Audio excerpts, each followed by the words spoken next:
Hey everyone, welcome to another episode of Chasing Collectibles Catchup. I'm Tyler, I'm Loren. and we have a special guest with us today, Mr. Stephen Oklesh of Comic Clear. So, welcome, Stephen. Happy to have you. Hey guys, thanks for having me on. Yeah, And we appreciate you coming on. Yeah, we were super excited to talk about your product and your business, Comic Clear, and not just because you gave us some free samples, but we think I think that does help.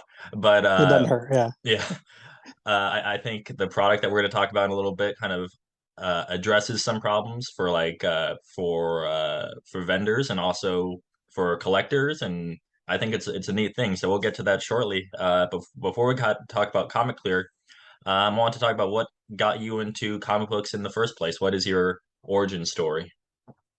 yeah. I think it's probably a mix of a few things. Like a lot of kids who kind of grew up in the '80s and '90s, I was into the X-Men cartoon on Saturday mornings, and that was probably my first real introduction into anything comic book related. And I was just absolutely in love with that TV show. And then I actually, my first job when I was 15, I worked in a mall, and right across the hallway was a comic book shop in the mall. Oh, So nice. anytime I got a paycheck, I'd go in there and just blow my entire paycheck on. It was around the time when Image Comics first came out, so I was getting a lot of Spawn and Shadowhawk and Nice. the oldies, the old original Image Comics. So that was it. That's Yeah, that, dangerous to have like right across the street from the the Yeah. comic book store. I was Well, just gonna luckily say, I yeah. luckily I wasn't the kind of collector at that point that spent money on good comic books. Yeah. I was just buying stuff off the rack that was coming in on Wednesdays. But looking back on it, I'm sure I missed a lot of good deals on back issues that I just wasn't smart enough to realize. Yeah, that would be kind of a good thing and a hard thing at the same time, having that, Yeah. that right across the way, full access. Did Oof. you? I think we were talking yesterday, and you mentioned it was a Chick-fil-A you worked for. It was, yeah, it was the Chick-fil-A in Burlington, North Carolina, in Holly Hill Mall, if you're familiar with it. It's like one of the first Chick-fil-A's ever. Oh, Um, nice. it's not there anymore now. I think it's a barbecue joint, but yeah, that was me. I was slinging fried chicken for a while, and then spending all my money on comic books. I worked for about the comic book store that we worked at Nickel Spot when it closed the physical store. Between my teaching career and the comic book store, I worked for about 7 months at a Chick-fil-A in Rock Hill. And I'm curious, did they say, has my pleasure always been a thing? Did you say my pleasure back then, or is that a more recent phenomenon? No, I was there pre my pleasure. We were pretty rude to people. It was it was before it had I was there before the cow campaign. It was when Doodles the chicken was the mascot. Doodles the Um, chicken, wow. Doodles the Wow. chicken. I was there when they released the lemonade, when they got rid of their lemon pies. Like, it was OG Chick-fil-A. Uh, Yeah, one of my favorite stories at Chick-fil-A, someone asked me like, "How do you guys make the chicken?" I'm always very sarcastic. I'm like, "Oh, we bathe it in holy water, we pray over it, and we," and they were like, "Really?" I was like, "Yeah, yeah, exactly." Yeah, I got yelled at one time by a lady because she said I put bugs in her lemonade. I was like, bugs in her lemonade. I didn't just There weren't just bugs in the lemonade. I put bugs in the lemonade. Yeah, are you sure it's And I not? looked, it was pulp. Yeah, I So was about to say so the same thing. I was like, ma'am, that's just pulp. And she said, Yeah, well, I didn't order pulp. I'm like, all it's right. lemonade. Yeah, that's when I knew this wasn't gonna be my career. Yeah, that's fine. Oh, okay. Well, let's segue back into Yeah. comics We could and talk stuff. Chick-fil-A another time. Yeah. Yeah, It's a different that's the podcast. next episode. Oh my goodness. All right. So uh, the question that we ask a lot of folks is, who became your all-time favorite superhero over the years? Did you gravitate towards one, a couple, or who's your favorite? I mean, I don't know. Like, I the obvious go-to is Spider-Man.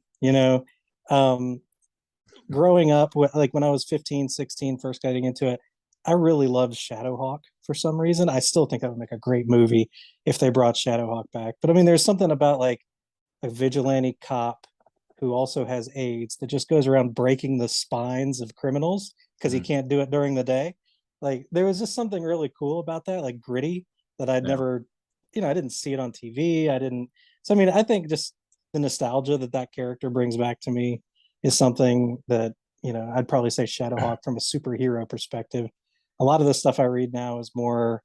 It's less like superhero stuff and more some of the newer Image stuff, like Nice House on the Lake and Monstrous, and things that are a little more fantastic or mystery or dark, Mhm. as opposed to like just straight up superhero genre. Have you checked out Undiscovered Country at all by Scott Snyder with Image Comics? I have not yet. Is that a good one? It's pretty. It's a little. It can get a little like galaxy brain sometimes. Which Scott Snyder tends to do that a lot. But I like it. It came out a couple years ago. Yeah, I'll check that out. So, what brought you then into from collecting to then eventually uh creating Comic Clear? Yeah, so I am. So I took a bit of a hiatus after my years at Chick-fil-A. Went to college, didn't really collect then, and just recently, probably about 7 or 8 years ago, my wife's my in-laws, their neighbor's a big comic book collector in the area, and he kind of invited me over, and it's like a museum walking through his place, and it kind of got me turned back on not just to comic books but to back issues and the older stuff. He was showing me golden age stuff that I'd never seen, and I as I'm looking at them, I'm in advertising. I've been in marketing for about 20 years since college, and I love the ads on the back because, you know, not only are they cool, but they also kind of are part of that era that the comic book was printed in. Like, I was just looking for examples to bring on here, and I grabbed three off the shelf. And the first one I grabbed is, the this Peter Parker Spectacular Spider-Man, but on the back is an ad for Frogger, and that's like Frogger was in kindergarten. I would drop my backpack at the front door, go straight to the Apple IIe, and I would just sit there and play Frogger until dinner Mhm. time, just nonstop. And you see something like that, and you're like, man, the back is just as important as the front in some cases because there's memories there and history there. Um, there's ads with OJ Simpson on it, and you're just kind of like, wow, you can't hide OJ Simpson. Come on, selling jeans or something. It's like, um, so I was as I'm collecting older books and seeing all these older ads, I didn't want to hide them, and I said, well, wouldn't it be cool if there was like some sort of clear board that was archival that would allow you to see both sides? And that was kind of where the idea began, trying to explore what's the right material, and you know, coming up with a brand for it and Yeah. where to make it and that kind of thing.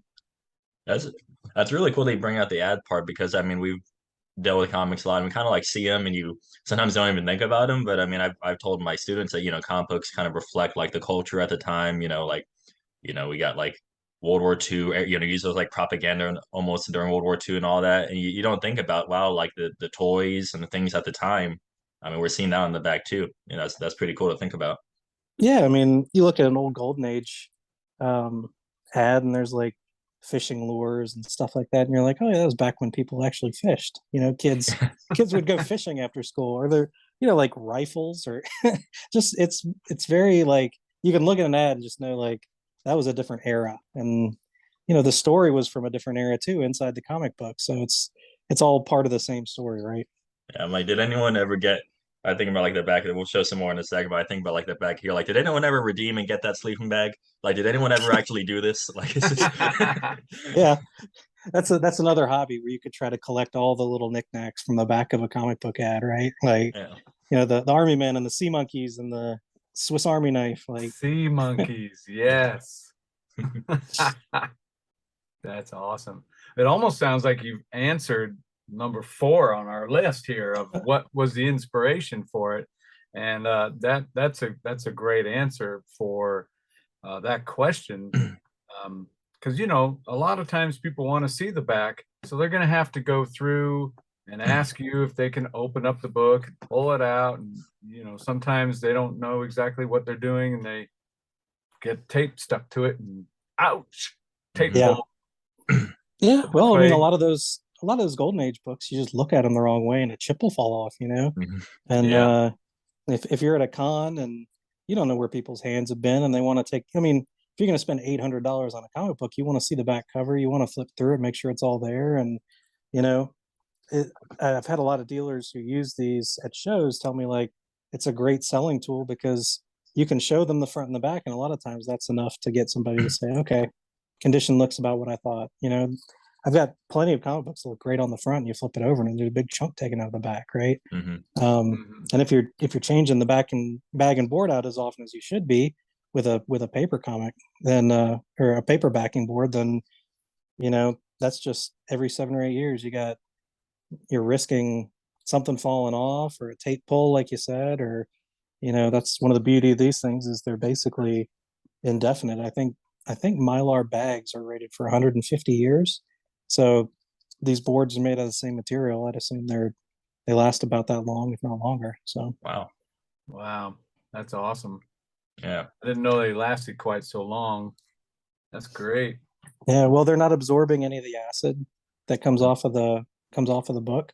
So all that off gassing is just finding its way out through the natural, the plastic bags have like a breathability to them, Mm-hmm. and you never actually seal them airtight, right? So there's a way for that gas to escape, and it's not getting stuck into the board and then pressed up against. It's like an acidic sponge, and eventually it's just resting right up against the backing board, and that's why a lot of times you'll see like almost like a ghosting transfer onto an old backing board because Yep, I've seen the that. inks and everything will leach out and start pulling out the moisture and everything from the comic book. It's not good. So So you must have done some sort of extensive research about all this. Would that be a correct statement? yeah, so I was looking originally. I was just looking at like PVC or something like that, and the more I looked into it, the more I found like it was kind of a deep dive 101 into plastics because a lot of these have stabilizers and chemicals that are added that aren't archival. Will actually pull ink or um, off gas and damage the book. So I was looking, and the Library of Congress kind of has a rating for archival storage methods and materials. So that was the go-to to figure out polyethylene is the way to go. That's the best inert plastic that you can get.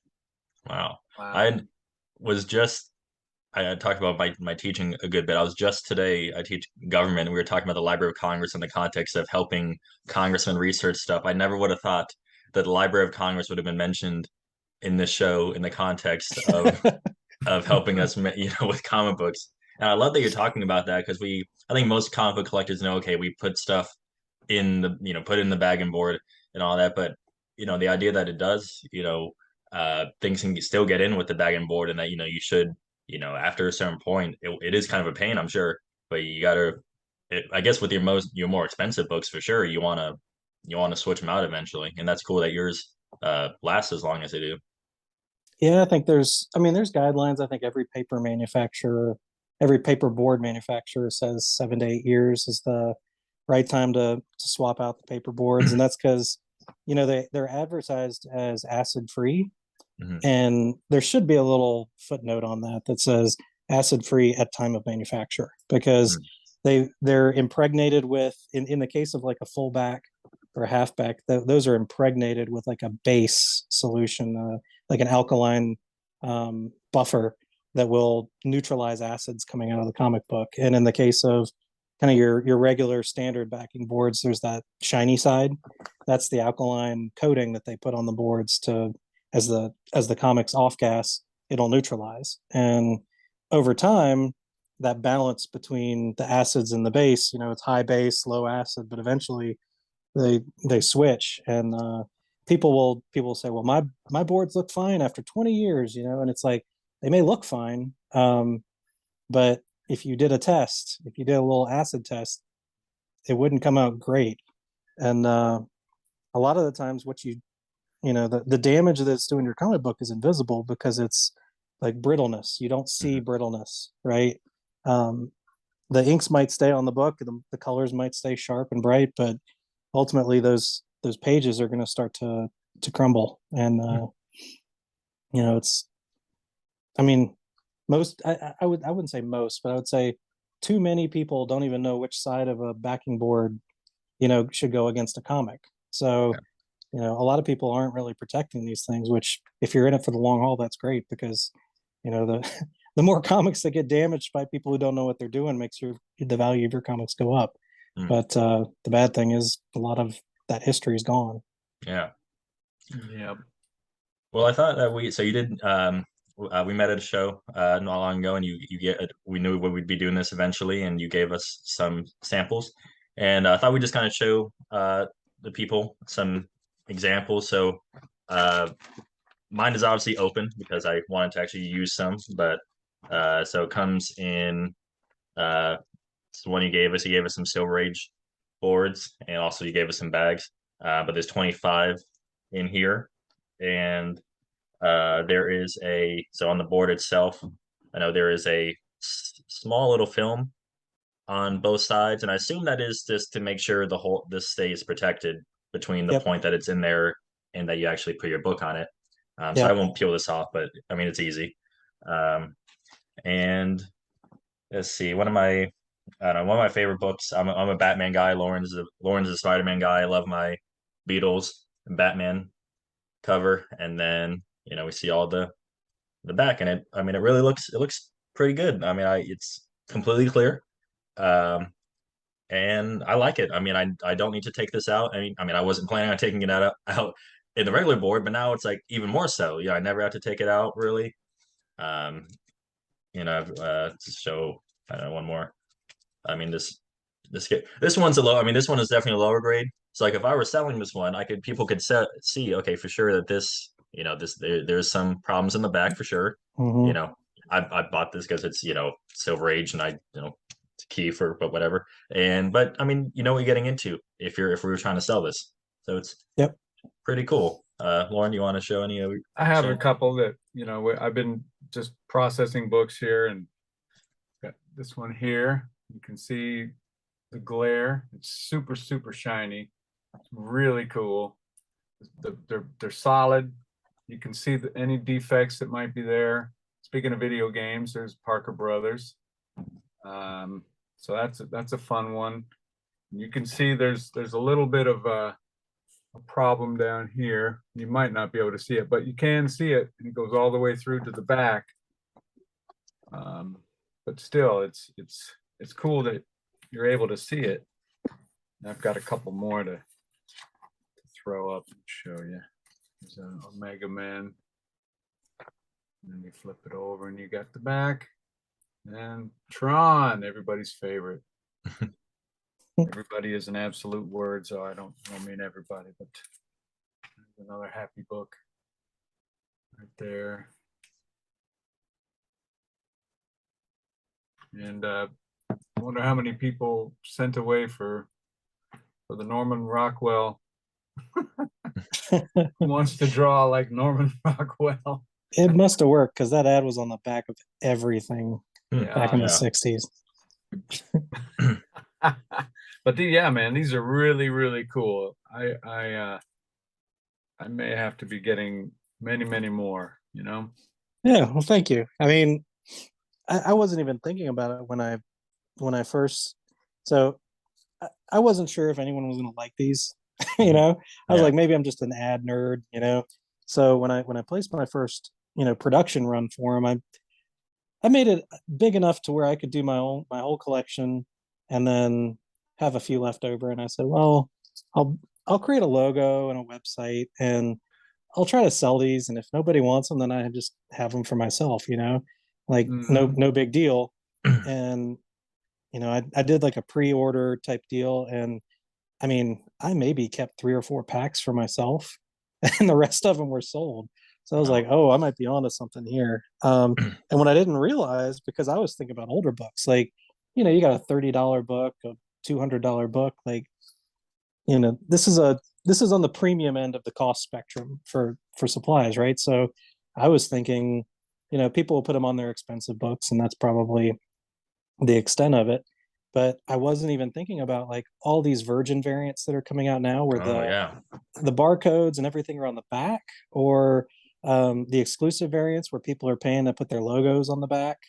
I've had so many so many folks who are doing exclusives. There was a couple at New York Comic Con this year, and a few at Orlando or MegaCon, um, and they reach out and they say, "Look, I want to put clear boards on all my exclusives because I got my logo on the back, and I want when I'm selling them on whatnot, I want to be able to flip around and show my logo." And I was like, "Yeah, that makes sense." Yeah. So I wasn't even thinking about that when I started this, but it's there's a lot of good reasons to use clear boards, I guess.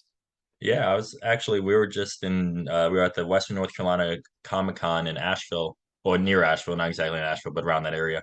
And someone was looking at a one of our books, which was a wraparound variant. And he was like, "Oh, it's cool, but I can't really see. I like it for the art." And I mean, now that you mentioned that, I was like, "Wow, if we had a clear one, you can't lay it all out, but I mean, that's as good as it gets if you want to keep it in a board, Yep. you know." So, with that in mind, how can those who are, I know you've gone to cons, how can those who are interested in like purchasing some of these, whether they're collectors or vendors, how can they do that?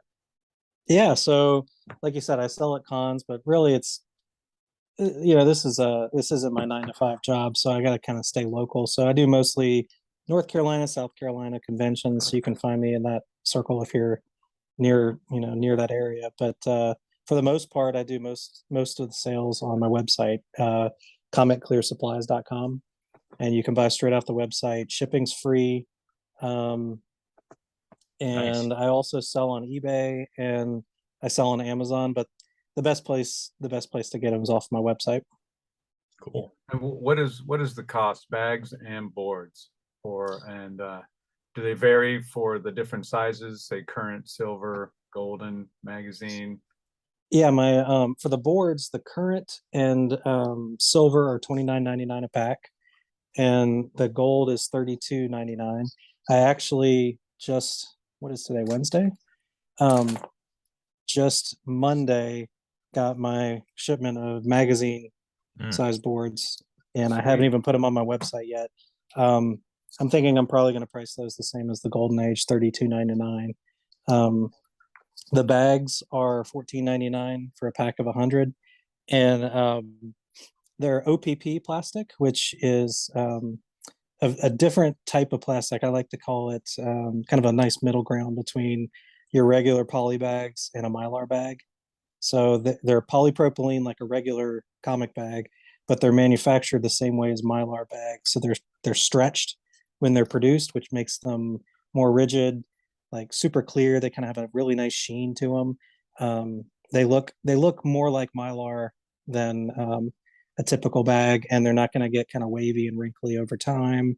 Um, they're not Yeah, going to these like are these are just sweet. I mean, they're yeah, they don't crystal the plastic clear. won't relax. Yeah, they're kind of cool. And they come with if you like the tape seal, like to tape them shut, I've got that kind, and then I also have resealable. And regardless of size, they're $14.99 a pack. mm, Nice. Yeah, these are great. yeah, I love And it. there are about 60 comic shops, I think, in the country that are carrying them. So um, I've got a map on my website that's got a good number of the shops that currently stock them on their shelves too. Yeah, Cool. when we're done, we'll be sure to we'll put the website name on it and make sure everybody can read it so they can go get some. What about plans in the future to branch out with other products, like say maybe, I don't know, pops or um, you know, the big treasury books, those big treasury books. I know there's not a whole ton of those out there in the world, but I'm just curious if you have any other plans for different products. Yeah, I'm looking into proper Mylar bags. It's more difficult than you'd realize to find somebody that can actually produce them the right way. Um, I'm also looking at top loaders eventually. Um, Hmm. we'll see about that. And as far as things outside of comics, like pops or trading cards, I'm just trying to stick to what I know. I don't really Mm, collect pops. I got a Mr. Rogers pop just because the nostalgia of it. But yeah. other than that, I'm not too terribly familiar with them. I know they're like acrylic cases that can be made for them. And trading cards, I mean, if I'm going to do top loaders for comics, I could probably do top loaders for trading cards too. But um, I'm probably gonna stick with comics for a couple years and just kind of that's my sweet spot. That's what I know. This is kind of it's more of a hobby than a business, to be honest with you. So I just enjoy doing it, and I like talking to folks like you guys and going to shows and just hanging around comic folks. So Yeah. Are you So going to be in just a couple of quick little plugs? Are you going to be in the Morganton Con or the Charlotte Comic Con that Dave runs? yeah, I'm gonna be at the December show in Concord that nice. Dave and Rick put on. Love that show, and those guys are great too. And then next weekend is it? Yeah, next weekend I think I'm going to be at the Durham show that NC Comic Con. It's like a mini con that Alan from uh, what is it? Ultimate Comics puts on. So Hmm. it's at the Armory in Durham next weekend. So those are the two that are on my radar now. And then next summer, I'm definitely going to be at the Heroes Con again, and I'm looking at Baltimore, looking at MegaCon. Just kind of need to map out what the Yeah, what the future looks nice. like. Nice. Have you ever sold out and run out of stock while you're at any of the shows? Not at the shows. Something I realized after my first show is that people don't go there to buy supplies. Mhm. Supplies are kind of an impulse buy, especially premium end supplies. So what I decided to do was I'm just going to take. I end up bringing like 10 short boxes of my own collection, and I've got them all tricked out with clear boards and my OPP bags. And I sell the comics, but a lot of times people flip through and they're like, "Why don't you have backing boards with these things?" And I'm like, "I do. You just can't see them, you know." And then they're kind of like, Magic. "Oh wow, what are these?" And then I get to talking to them about supplies and sell a good amount of cons. But I think people go to cons to buy comics, and that's probably right, And if they leave with a pack of clear boards, cool. But I've had a few people you know, um, buy 5 or 6 packs at a time, just because I don't know, they think it's cool. But for the most part, people just buy them here and there, and buy comics for the most part. Yeah. That's a cool hook though.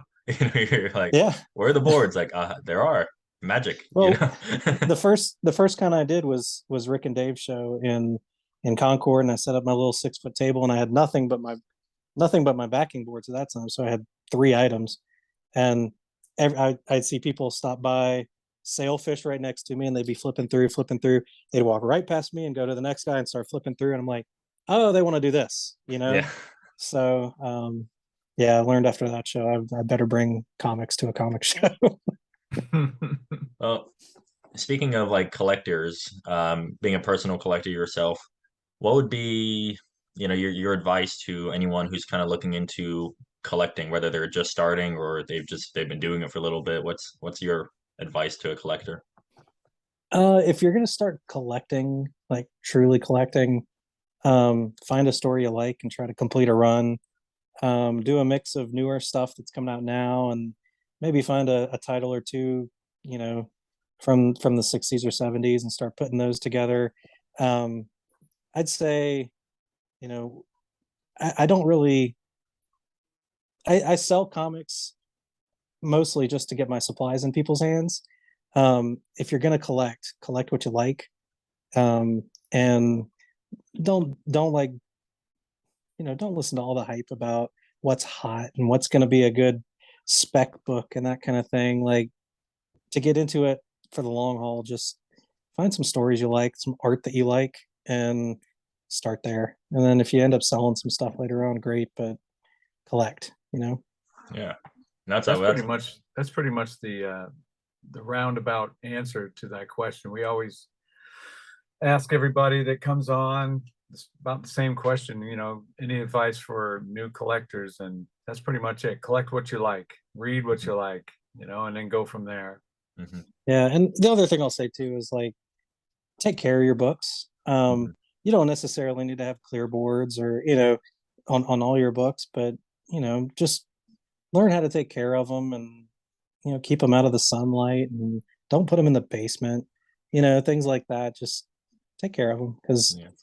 you'll be sad when you open up that box and there's a bunch of carpenter ants in there eating them up or something. Like Yeah. just Nightmare. be careful with them. Yeah, don't put them in the sunlight. Don't get them wet. Don't feed them before after midnight. All Yeah, the rules. yeah. Yeah, that's awesome. Oh yeah, that's great advice. Well, we appreciate you coming on, man. This has been really cool, and it's just a fascinating. Like I said, I mean, these are cool. I'm definitely gonna be picking some up at the Charlotte show because I have a bunch of books that I'm gonna need to get, put in nice cases like this. I would consider this a case. I mean, it's solid. It's nice. Yeah, a few of my more valuable books, I'll sandwich in between two clear boards, Mm. and then slide them into the bags. That way you're protected on both sides. It just makes the corners twice as strong. I mean, one board is pretty doggone strong. Yeah. I did a drop test when I first started this, and slid a book off of my table, and the corner stayed intact, and I damaged my hardwood floor. Put a little dent in the hardwood floor from the corner of the Wow. board. I was like, "Ooh, these things are tough," Sweet. Wow. Yeah. Yep. Well, let's have a final plug. Just give us what you got. Let us know where to go, where to get your stuff, and maybe go over the prices one more time for folks out there that are maybe tuning in late, even though there's a rewind button after. Yeah, sure. So, I mean, Comic Clear supplies. I've got clear boards. They're archival, last about 150 years. They're not for every book. This isn't like you're not going to do your whole collection with this, but my sales pitch is every collector probably has 25 books that deserve a clear board, right? And it's worth the money if you think about how much how much better protection the board's going to give your book, the fact that you don't have to swap these things out every 7 years, the wear and tear on the book. So, yeah, if you want to try them out, I haven't had a complaint yet in 2.5 years. The website is www.comicclearsupplies.com. A pack of 25 boards is $30 with free shipping to anywhere in the U.S. And if you're outside of the U.S., just reach out and we'll figure it out. I don't have it built into my website yet, but we'll figure out how to get them to you. Nice. Fantastic. Yeah, this is awesome. Yeah, exactly. Yeah, and scene. Well, this has been awesome. I really enjoyed talking about Chick-fil-A and also Comic Clear and everything. This is a great conversation, and we're glad you're here, and we're looking forward to seeing you at the Charlotte show. It's gonna be great. Yeah, we'll see you guys soon. We also need to give a shout out to Tim. He's on the road going up to the north to see his family and be with some friends, but so he's not here with us. But we just wanted to say, Tim, we're thinking of you, man. And he's got the clear. I gave him some clear ones, and he likes it as well. So he got the Tim endorsement too. So awesome, 3 for 3. Yeah. That's good. Yes, that's right. All righty. Well, thank you, Stephen. We appreciate it. Yeah. All right. Thanks, guys. Yay!